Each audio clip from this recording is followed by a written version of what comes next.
The mind-muscle connection is overrated, and ignoring this can potentially cause you to miss out on 1.5 times more gains because it has a deeply rooted problem attached to it. And weirdly enough, it's because of this rubber band.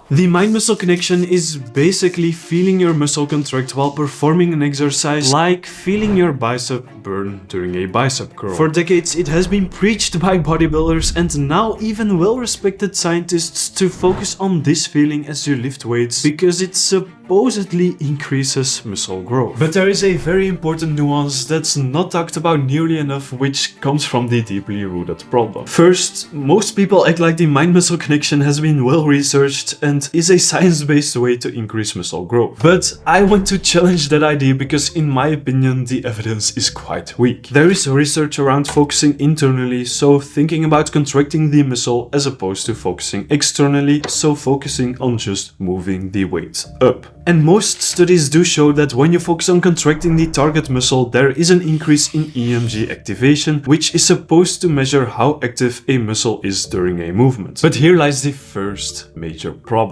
As pointed out by a research paper, there is no strong reason to believe that higher EMG activation necessarily equals greater muscle growth. For example, lifting heavier weights for fewer reps increases EMG activation, but doesn't cause more gains than lifting lighter weights for more repetitions. To help break down this research, I teamed up with Shane from Boney to Beastly. Hey man, Shane here. So another issue with EMG research is that it tends to register muscle activation as higher when our muscles are contracted and lower when they're stretched. Imagine you're doing a dumbbell fly, which is incredibly challenging in the bottom position when your chest is fully stretched, but then gives you almost nothing at the top when it's contracted. That's a beautiful strength curve for building muscle. It doesn't get much better than that, but EMG research will tend to underestimate it. That's why when we're comparing exercises with different strength curves, it's better to look at studies that measure actual muscle growth. And unfortunately, that's where the evidence for the mind-muscle connection begins to falter. In fact, there is only one single study directly measuring the effect of a mind-muscle connection on muscle growth, and it's a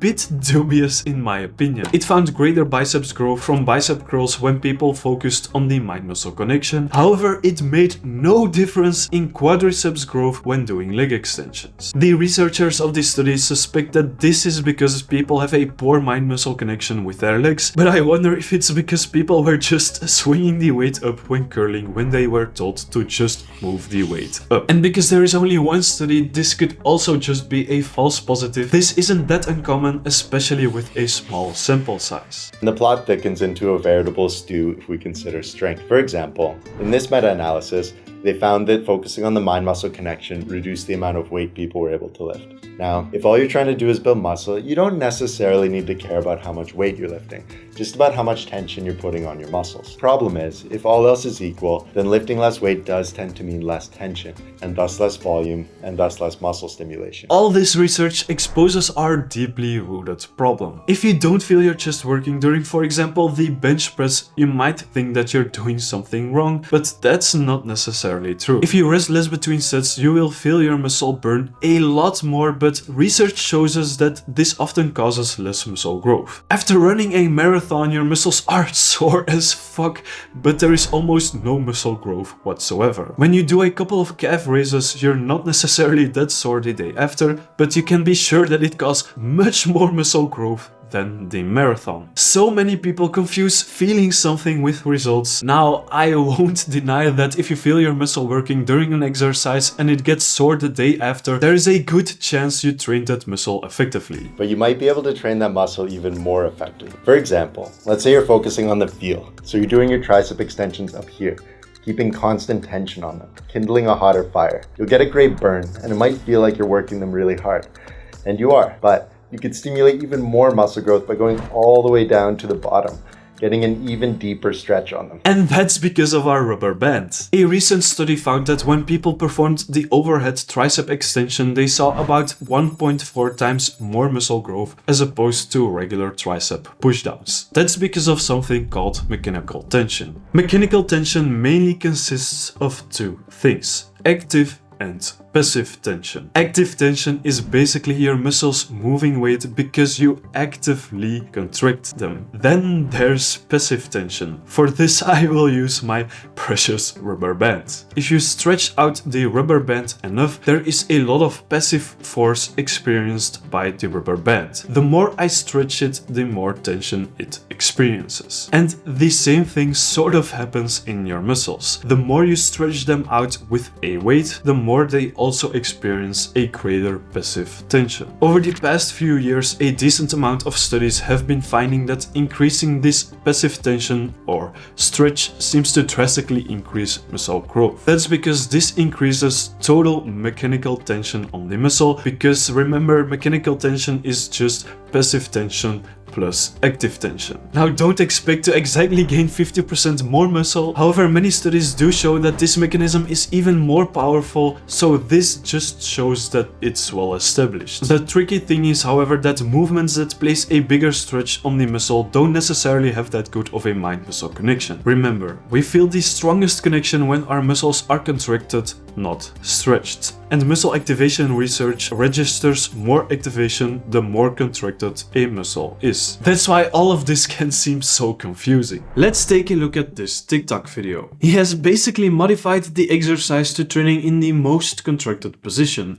This feels good, but as we now know, is probably worse for building muscle. This person is overvaluing the mind-muscle connection, and this is not uncommon. Of course, not every exercise needs to be 100% stretch focused, because there might be other benefits we haven't discovered yet to training in a more contracted position. So just to be safe, I suggest picking exercises from a variety of muscle lengths, but with a lot more bias towards the stretched position, especially if your goal is building muscle. So basically picking exercises considering the mind-muscle connection as a minor factor, but not giving it too much weight in your decision-making process. And even after choosing exercises, I still don't always focus on the mind-muscle connection. There is something else that my friend Shin pointed out to me that might have more priority. Instead of focusing on the feel, you can focus on performance, on moving the weight faster and more athletically. This does a couple cool things. First, to move weight faster, you have to put more force into it, which does an even better job than the mind-muscle connection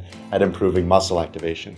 Second, lifting explosively does a really good job of emphasizing that bottom portion of the lift when you're accelerating the weight up. And the momentum you generate allows you to drive through the sticking point, which is usually somewhere in the middle of the lift. As a result, you'll be lifting more weight with greater muscle activation, you'll gain more strength and athleticism, and you'll be lifting with a better strength curve for stimulating muscle growth. So you've picked exercises and you're focusing on lifting explosively. Is it okay to finally start focusing on this mind-muscle connection now? As pointed out in my ancient Greece video, your technique should probably be your first priority. This also includes lifting explosively. If your technique is close enough to perfect and you don't notice that you're doing fewer reps than usual, I think it's safe to say you can finally focus on that mind-muscle connection. This will most likely be the case for smaller isolation exercises like a bicep curl and such. First, use a deep range of motion, then focus on lifting explosively, imagining that you're trying to throw the bar through the ceiling, and then focus on the mind-muscle connection. For exercises like the bench press, squat and deadlift, almost all of the muscle growth is coming from the bottom part of the range of motion when your muscles are stretched. Focus on feeling the deep stretch, explode the weight up, trying to lift athletically with good